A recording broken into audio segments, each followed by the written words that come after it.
Hello my dear students, welcome back to our YouTube channel. Myself Anubhav Vashne. आज हम class 12 biology का chapter 2 human reproductive system को study करेंगे। Human reproductive system दो system से मिलके बनता है।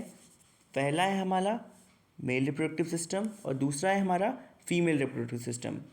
मेल रिप्रोडक्टिव सिस्टम में बहुत सारे पार्ट होते हैं, हम उनकी स्टडी करेंगे। और फीमेल रिप्रोडक्टिव सिस्टम को चलाने के लिए बहुत सारे पार्ट होते हैं, उनकी भी हम स्टडी करेंगे। इन पार्ट की जो प्रोसेसेस होती हैं उनको भी रीड करेंगे। देन सबसे पहले हम नोट्स को रीड करेंगे, उसके बाद में हम एनसीईआरटी रीड करेंगे। बेटा, नोट्स रीड करने का मेन मोटिव ये है कि नोट्स पढ़ेंगे तो आपको एक शॉर्ट नोट लिखने का तरीका पता लगेगा, क्योंकि आपको एग्ज़ाम के लिए डीपली मतलब लेंदी नोट्स नहीं बनाने हैं, शॉर्ट नोट्स बनाने हैं। शॉर्ट नोट ऐसे बनाने हैं जिसमें हमारा शॉर्ट वे में सारा कंटेंट कवर हो जाए, देन हमें एनसीईआरटी पढ़ने में आसानी हो। सबसे पहले हम शॉर्ट नोट पढ़ लेंगे, देन हम एनसीईआरटी पढ़ेंगे। तो एनसीईआरटी पढ़ने में हमें कोई प्रॉब्लम नहीं होगी, हमारे माइंड में पहले से ही एक इमेज सेटअप होगा कि इसमें ये पार्ट होगा, ये सिस्टम होगा, नेक्स्ट लाइन ये है एंड नेक्स्ट लाइन वो है।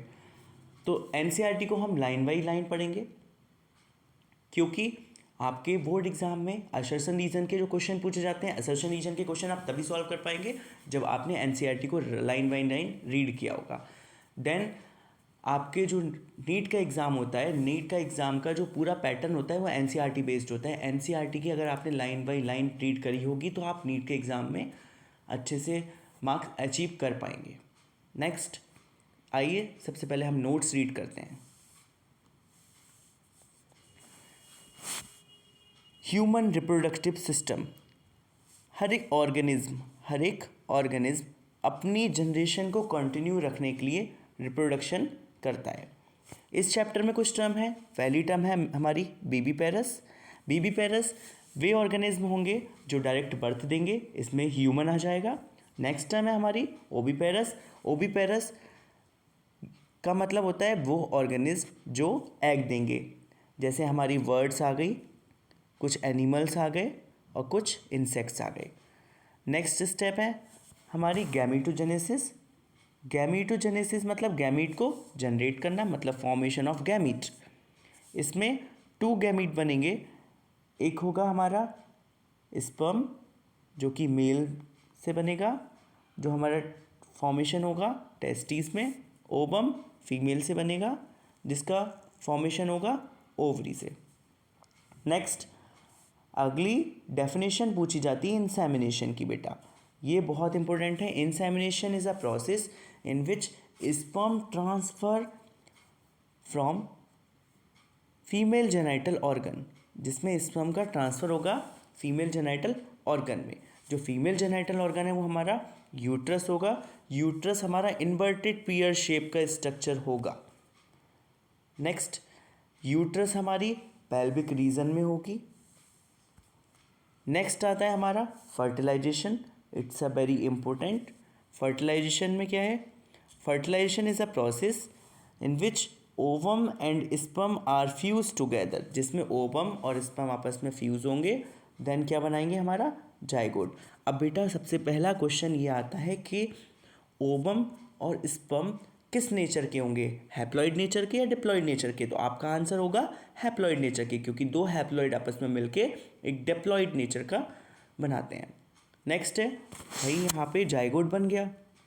अब जाइगोट को रुकने के लिए एक जगह तो चाहिए। जाइगोट रहेगा किस जगह? तो यूट्रस की वॉल पे अटैच हो जाएगा, मींस इम्प्लांट हो जाएगा। तो इन जाइगोट्स सेल डिवीज़न अकर, जाइगोट में सेल डिवीज़न होगा। सेल डिवीज़न होने के बाद जाइगोट ब्लास्टोसिस्ट बना लेगा। क्या बनाएगा बेटा? ब्लास्टोसिस्ट। ब्लास्टोसिस्ट हमारा यूट्रस की वॉल पे, यानी यूट्राइन जो वॉल होगी वहाँ पे अटैच हो जाएगा, जिसको बोलते हैं इम्प्लांटेशन। जिसको क्या बोलेंगे? इम्प्लांटेशन। इम्प्लांटेशन की एक ऐसी टर्म बताऊंगा जो आप हमेशा याद रखोगे। इम्प्लांट मतलब किसी चीज़ पे अप्लाई होना। मीन्स जैसे हमारे फिंगर कट जाए या हमारा कोई थंब कट जाए तो हम क्या लगाते हैं? बैंडेज लगा लेते हैं। तो बैंडेज क्या है? वो उस फिंगर के ऊपर हमने इम्प्लांट कर लिया। देखिए यहाँ पे यूट्रस के अंदर फ्यूज़न हो रहा है, जाइगोट बन गया, जाइगोट में डिवीज़न हुआ, ब्लास्टोसिस्ट अटैच हो गया, इम्प्लांटेशन हो गया। नेक्स्ट आगे हमारा जेस्टेशन पीरियड। जेस्टेशन पीरियड मतलब एम्ब्रॉयनिक डेवलपमेंट की स्टेज। जेस्टेशन पीरियड में हमारा जो एम्ब्रॉय होगा पूरी तरह से डेवलप हो जाएगा।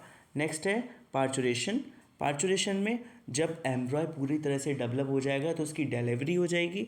डिलीवरी हो जाएगी 9 मंथ पे, तो उसको बोलते हैं पार्चुरेशन।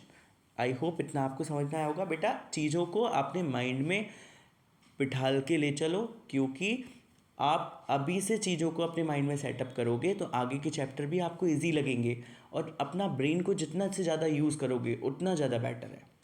नेक्स्ट है हमारा reproductive events are different in male and female. ये लाइन बहुत ज़्यादा इंपॉर्टेंट है। रिप्रोडक्टिव इवेंट मेल और फीमेल में डिफरेंट होंगे। जैसे जो हमारा स्पर्म है उसका फॉर्मेशन कॉन्टिन्यू रहेगा, स्पर्म का फॉर्मेशन कॉन्टिन्यू रहेगा ओल्ड एज तक। In comparison ovum, ovum ceases हो जाएगा वुमेन्स में अराउंड 50 ईयर। 50 साल की उम्र में जो हमारा ओवम होगा वो बनना बंद हो जाएगा। क्लियर? ये बहुत ज़्यादा इम्पोर्टेंट पॉइंट है आपके नीट के पॉइंट ऑफ व्यू से। आपके एग्ज़ाम में एमसीक्यू इसी से पूछे जाते हैं। नेक्स्ट, ये हमारा फिनिश हो गया। हम एनसीईआरटी रीड करेंगे। चैप्टर 2 ह्यूमन रिप्रोडक्टिव सिस्टम यानी ह्यूमन रिप्रोडक्शन। इसमें हमें जो टॉपिक कवर करने हैं उनको एक बार देख लेते हैं। सबसे पहला टॉपिक है मेल रिप्रोडक्टिव सिस्टम।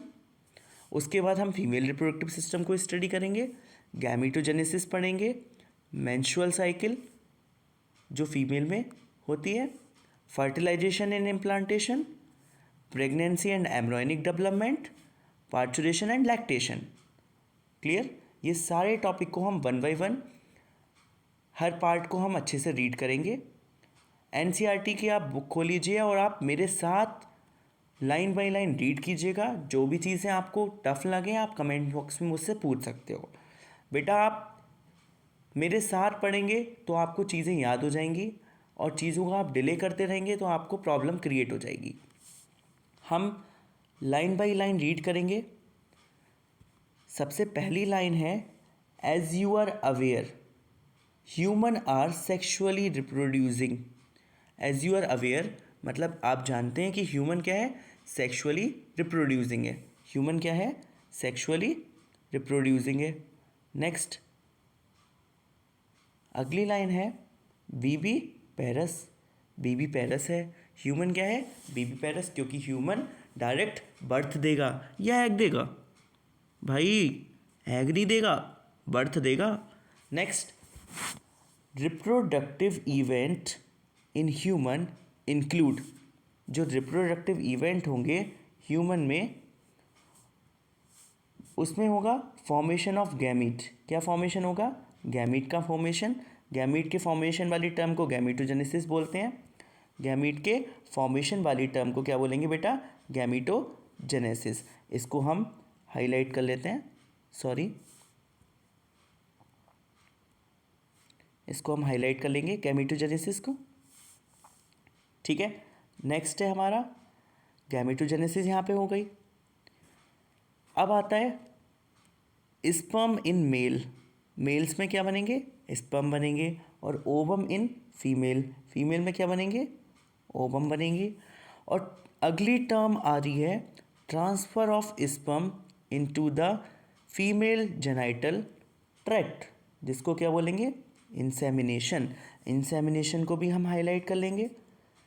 ठीक है, इंसेमिनेशन को हमने हाईलाइट कर लिया। नेक्स्ट है हमारी फ्यूज़न ऑफ, नेक्स्ट है हमारी fusion of male and female gamete, जिसको बोलेंगे फर्टिलाइजेशन। तो इस टर्म को भी हम हाईलाइट कर लेंगे। क्लियर? नेक्स्ट, अब ये आपको याद रखना है, यहाँ पे हमारा ओवम और स्पर्म का फ्यूज़न हो गया, जाइगोट बन गया, फर्टिलाइजेशन हो गया, और हमारा क्या बना, जाइगोट। क्या बना बेटा, जाइगोट। तो जाइगोट को हम मार्क कर लेंगे। ठीक है, और इसको हाईलाइट कर लेंगे। इससे आप इजीली समझ पाओ कि ये क्या है, बहुत ज़्यादा इम्पोर्टेंट है बेटा, क्या है, इम्पोर्टेंट। नेक्स्ट क्या है, नेक्स्ट दे रखा है कि this is followed by the formation and development of blastocyst. इसकी वजह से ब्लास्टोसिस्ट फॉर्मेशन होगा और डेवलप होगा, और ब्लास्टोसिस्ट यूट्रस की वॉल पे यानी यूट्राइन वॉल पे अटैच हो जाएगा, जिसको बोलते हैं क्या, इम्प्लांटेशन। क्या बोलेंगे बेटा, इम्प्लांटेशन। क्लियर, इम्प्लांटेशन को हम हाईलाइट कर लेंगे ताकि इजीली आप याद कर पाओ। ठीक है, इम्प्लांटेशन बहुत ज़्यादा इंपॉर्टेंट है। ये सारी डेफिनेशन पूछी जाती है, what is implantation, what is zygote, what is insemination, ये सारी डेफिनेशन आपके लिए बहुत इंपॉर्टेंट है।